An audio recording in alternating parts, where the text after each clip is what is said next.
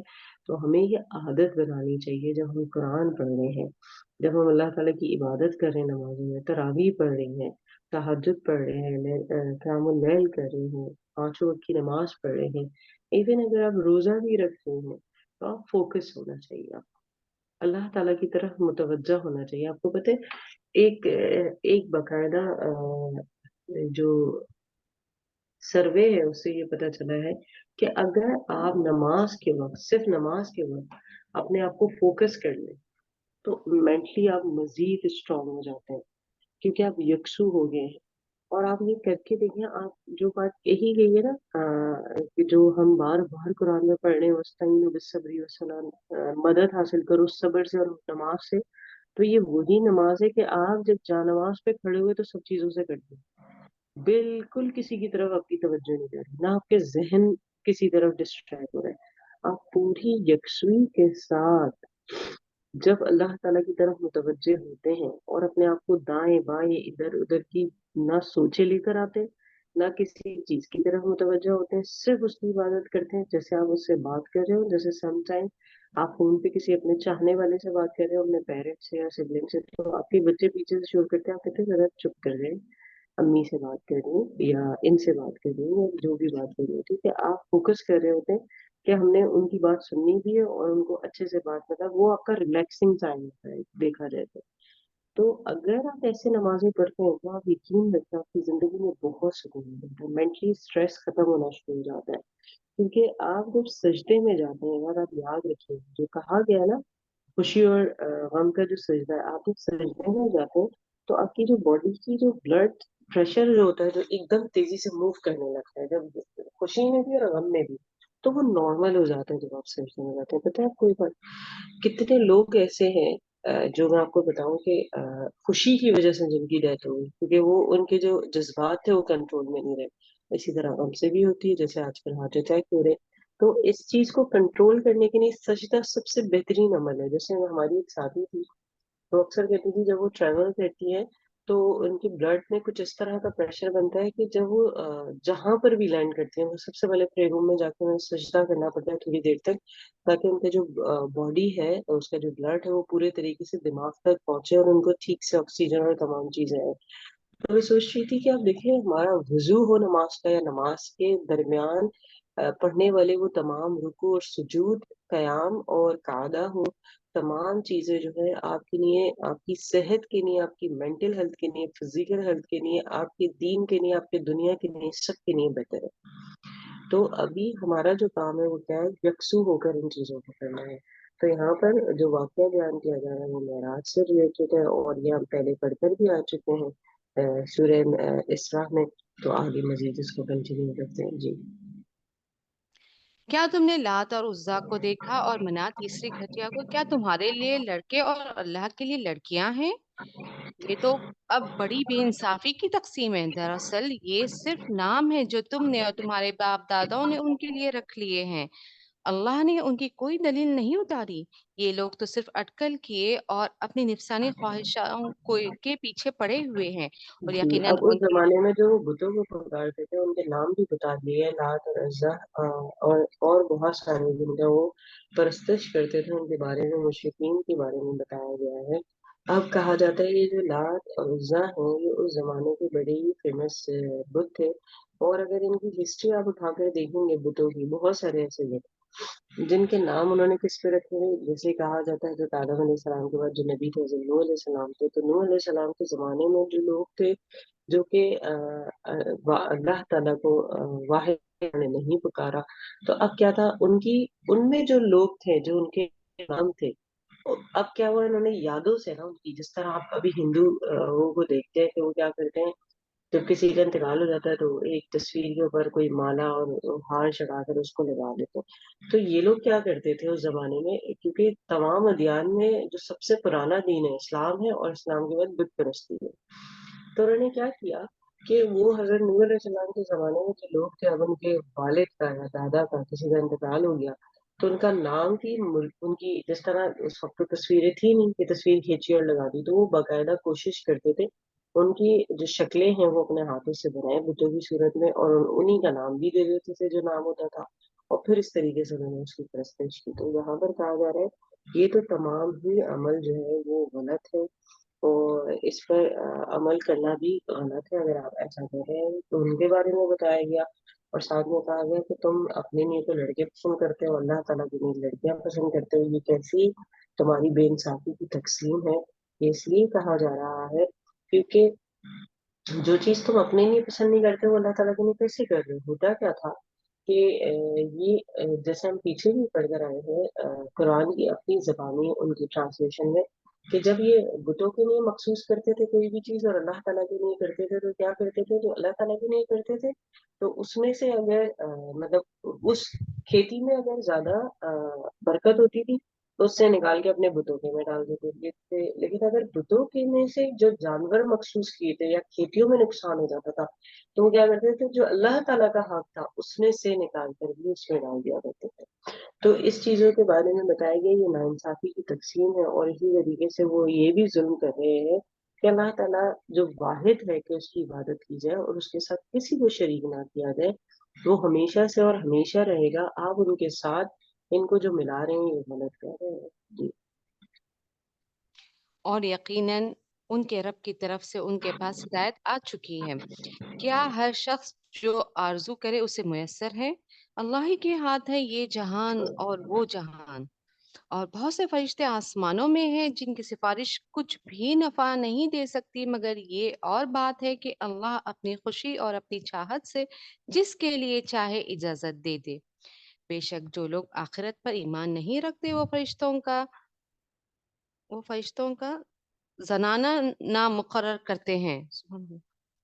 حالانکہ انہیں ان کا کوئی علم نہیں، وہ صرف اپنے گمان کے پیچھے پڑے ہوئے ہیں، اور بے شک وہم و گمان حق کے مقابلے میں کچھ کام نہیں دیتا.